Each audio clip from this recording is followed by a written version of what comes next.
Gold, trusted gold buyers. మీరు తాకట్టు పెట్టిన బంగారాన్ని విడిపించి ఈ రోజు ఉన్న మార్కెట్ ధరకు కొనబడను. జూబ్లీహిల్స్ మాజీ ఎమ్మెల్యే దివంగత మాగంటి గోపీనాథ్ ఇంట విషాదాలు వెంటాడుతూనే ఉన్నాయి. ఆదివారం రోజు రాత్రి సరిగ్గా 8 గంటల సమయంలో ప్రమాదం జరిగింది. ఆ ప్రమాదానికి గురైనటువంటి కారులో మాగంటి గోపీనాథ్ ఇద్దరు కుమార్తెలు ఉన్నారు. శంషాబాద్లో ఫ్రెండ్కి ఎయిర్పోర్ట్లో వీడ్కోలు పలుకుతూ వాళ్ళకి సెండ్ ఆఫ్ ఇచ్చి బయలుదేరినటువంటి మాగంటి గోపీనాథ్ కుమార్తెలు ఉన్నటువంటి కారు సరిగ్గా నార్సింగ్ దగ్గర తెలంగాణ పోలీసు అకాడమీ ఆ ప్రాంతంలో ఒక్కసారిగా ప్రమాదం జరిగింది.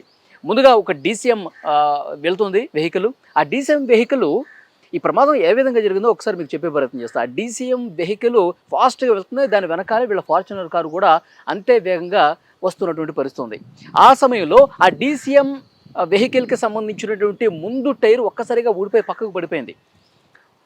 అంత వేగంలో వెళ్తున్నటువంటి వెహికల్, దాని వెనకాలే అంతే వేగంతో వస్తున్నటువంటి ఫార్చునర్ వెహికల్, ముందు డీసీఎం చక్రం ఊడిపోవటం వల్ల దాని వేగం ఒక్కసారిగా తగ్గిపోయింది.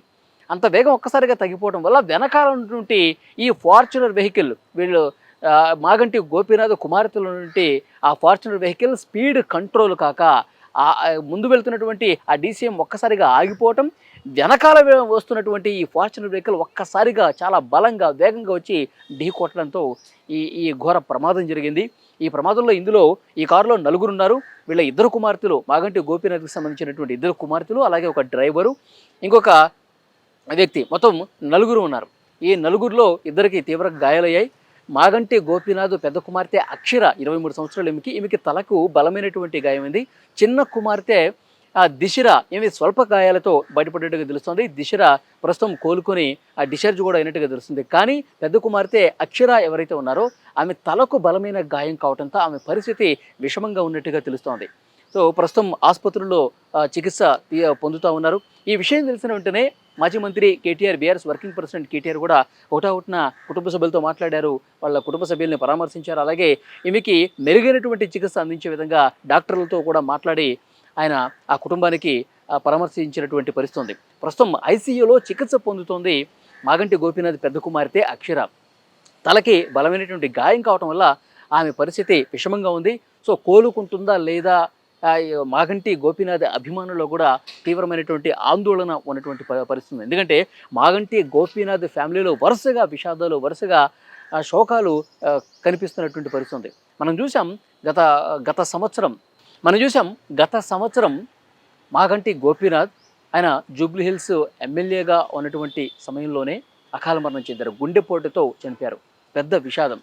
గోపీనాథ్ కుటుంబ సభ్యులతో పాటు వారి అభిమానులు, జూబ్లీహిల్స్ నియోజకవర్గంలో ఉన్నటువంటి ఆయన మద్దతుదారులు, ముఖ్యంగా బీఆర్ఎస్ పార్టీకి సంబంధించిన కార్యకర్తలు అందరూ కూడా ఒక్కసారిగా షాక్ అయిపోయారు.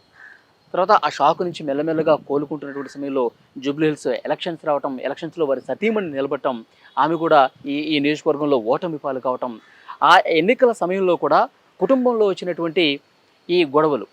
సో గోపీనాథ్ మొదటి భార్య, అలాగే ప్రస్తుతం ఉన్నటువంటి భార్య, ఈ 2 కుటుంబాలు గొడవ పడటం, విమర్శలు ప్రతి విమర్శలు చేసుకోవటం, ఇదంతా మనం చూసాం.